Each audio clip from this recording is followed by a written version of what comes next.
have this old audio file that I forgot to upload that centers around self-expression, humor, crafting the perfect joke, and even a nostalgic quest. I need help figuring out the title and name of this book. Help me out, and I hope you guys enjoy. And eventually, I think he just fades away. People don't remember him because he's, like, gone. Like, holy crap, that's kind of deep for a book in 7th grade, and I don't remember the name. Help me. Help me find this book. I don't remember the name. I don't remember the author. I recently started thinking about, oh, man, I'm feeling way more creative. I think summer is my season. You know, summer's my season. I'm way more creative. I'm looking fly. I'm picking out outfits that are color coordinated. I'm looking good. I'm working out. I'm feeling fantastic. And then I saw this TikTok filter about matching moons. You put your partner's date or your friend's date, birth date in there, and your birthday in there, and you see if your moons match. And if they match, you're like the same person. You're like twins. I haven't done it yet. I probably will. It could be some future content making. You know what I'm saying? But what I'm really trying to get at is that it started making me think about the seasons. And I started thinking about summer. It's my season. I'm in it, right? Look at me. Fucking doing fantastic. Looking fly. And then I started thinking some more. Shit, maybe, is that seasonal depression? Did I just think myself into seasonal depression? And I think that's just a millennial problem. Gen Z. I don't know what the hell I am. Doesn't matter. I'm young. And we just have a lot of free time, you know? I work hard, I play hard, I've got a lot of free time. And I think that's the problem. Older people, they don't have the free time to work themselves to death. They didn't have time to think. We just have to stop thinking and just start doing it way better. Okay, so yesterday I was listening to Friedman talk to Bert Kreischer, and Bert was saying, when you overthink the joke, it's horrible. Bert Kreischer was talking about journaling, how he always has to journal out jokes. And I feel like that is very big in my process. And my process, I feel, is very similar to Leonardo da Vinci's, where he would just have a big journal and just ask questions, general questions. He would have goals and aspirations. It'd all be there, jumbled up in one big journal. And he would put things in that journal. And I think that's when I work my best, when I just have no limits. And I need to stop setting a limit on myself. And I need to start re-listening to these voice memos. And I heard, who was it? Probably Bill Burr or someone like Louis C.K. talking about re-listening to their own tapes and how they were slurring.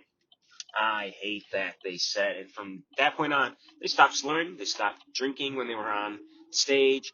And I hate slurring. And I think that I can speak so well when I don't slur my words and I speak clearly. I think I need water. I need to hydrate.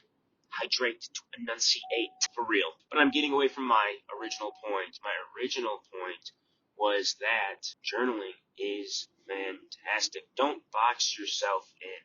That wasn't even my original point, but it's a great one. Journaling is good, and I have to listen to this later, so I might as well make it sound horribly embarrassing. I think last night I was honestly thinking, my arc over. My arc is over. I've completed an arc. I was in the garage. I got home from work. I was thinking, what do other people think of me? Honestly, I was thinking of some of my old friends.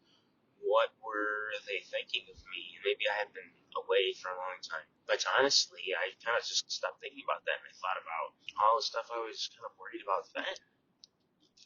All the stuff I hadn't worried about. I can close the circle on some things. Closing the circle. What does that really mean? Closing the circle. It just means that I worried about some things. I can cross them off my bucket list, which is fantastic. Cross them off the bucket list. I feel like if I have any emotional weights to any of those issues, stories, that I should just write them out and get them out there. I think I need to finish some stories. Make a clear endpoint for all of my characters, even if I haven't fully identified who and what they are, which is kind of dumb in a way, but at least it gives me somewhere to go. I got the main guys done. You know what I'm saying? Main guy's done. I also heard this awesome thing today from a guy. He just makes YouTube videos about civilizations, and this one was about American civilization and how it came to be, how we were like the British and how we are like the Chinese in land, and how we are like the British in attitude, or something like that. But the main point for that was that Bert Kreischer talked about journaling and working out jokes. I feel like that I am not a tell a joke and be funny kind of guy. I feel like my stories and the situations in those stories are what make it funny. We just get into situations that are funny, and people can relate to that. Taking things that you do and that people in your life do and just making them really funny, or twisting them to be funny. Overreacting, waving hands is supposed to make people laugh. What else I've been thinking about? What else have I been thinking about? Definitely my mind's been on YouTube and Twitch. Long standard content, short content, views, engagement. All my life I wanted to be an artist. I've wanted to be many things, but I've always wanted to just be an artist and sell my creativity in some sort of way. And it was always drawing. And then it expanded into telling stories on the page, long stand novels and stories and such like that. And I fell in love, I can truly say, with writing in about like third, fourth grade, where I was writing, and there's this one girl, she probably doesn't even remember this. No way. We had argued about writing a story. Like, who could write the better story? Write it by Friday. Come Friday, I had no story to show, because I had like a 6-page story about a time machine, and damn, that story never got finished. I mean, is that lame? It's lame. But I knew it was not finished. And I knew that these characters were going on this journey, this time machine journey. Who were these characters?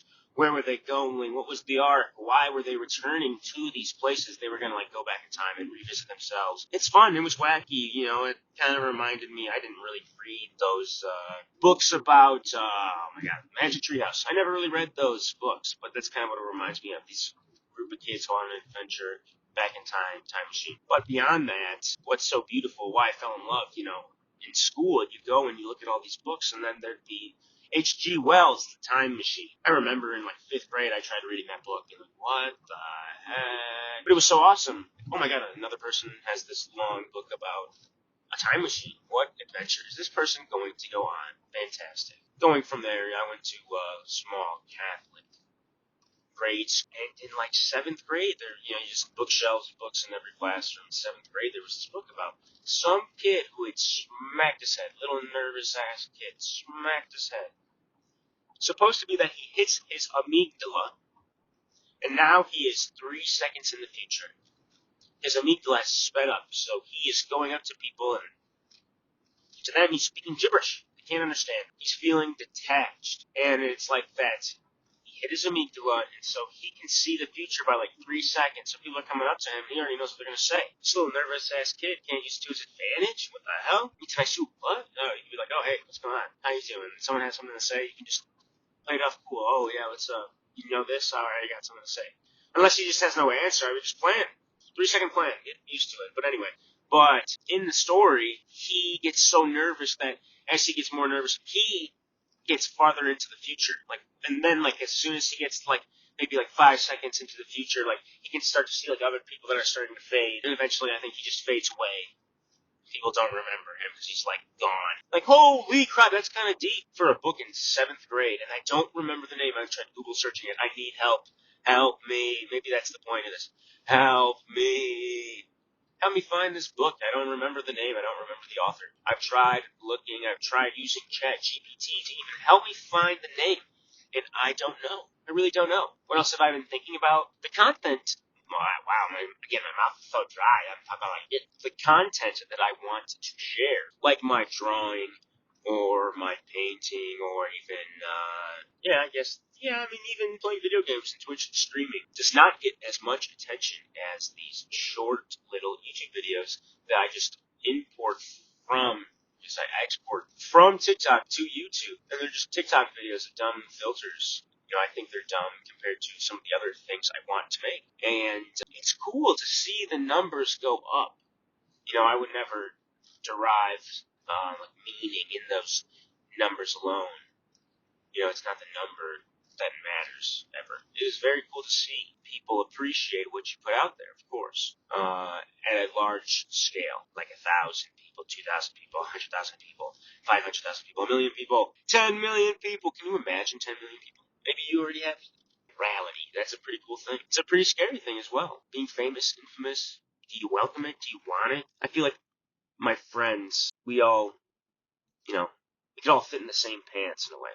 Brotherhood of the Traveling Pants, for sure. We all look different. We all, different shapes, sizes. But still, Brotherhood of the Traveling Pants. We probably have different attitudes about virality, I would say so. Like, if I was speaking for them, I'm not trying to. But I think they appreciate it to different degrees, and they would want it to different degrees. And I'm mentioning this because one of my good buddies, he just got a house. Him and his lady did move back home to his hometown, our hometown, not her hometown, which is awesome. That she has accepted that, I would say. And he said a couple years ago, before all this, when he was still living in a big city, the second city, if you know what I mean. He said, I don't know, man. I just kind of want my own patch of land and my own place, and I just want no one to bother me. It's my own little place, no one to bother me. The opposite of like this complete all eyes on you mentality. And I've definitely appreciated that a bit more. But still, on the flip side of that, I feel that we are still communal people. And where has the community gone? The community is less, well, I would say it's harder to find real community in physical spaces. It's very easy to run to the internet and find a space. And I'm not saying that's bad. I'm just saying we need both. And I'm saying that this is what I like doing, I guess. This is what I've started to like doing, or it's what I want to dip my toes, because I do think for a sense we have a sense of responsibility, to spread community, and I think if I can, I should, at least in this aspect of things, at least if I can, I want to. Mentioning that YouTube short content, you have to do a lot of research, keyword research. You don't have to, but I've been trying to, and it makes me think about my bar, my slot parlor. How do I get people to look at it? I feel like I've used a lot of the techniques from being a recruiter. I was a recruiter, help engineers get jobs, DevOps, SREs, get jobs in the Chicagoland area. It's a great job, fantastic job. It has its pros and its cons. It had its pros and its cons, a lot of cons. A lot of pros for party. But yeah, pros and cons for everything. My mouth is so dry. Yeah, so obviously for my bar, I do a lot of research, and I learned from my job as a recruiter how to do this research. LinkedIn, social media, Twitter, Reddit, how to look on these websites, and funnel this data to your advantage. I even was supposed to take a graphic design intern job for a company that they would make geofences, technology to geofence and see the geofence and change the geofence from your phone. It's a lot of power. It's a lot of data in your phone, and from there you could create a personal profile on this data, basically, and they would sell this algorithm, this program, to different companies like Target, like Walmart. Walmart just bought this thing, and they're going to put it in their apps, so when you walk by a Target, anywhere you walk by a Target, it's going to send you, boom, email or an app notification from Walmart.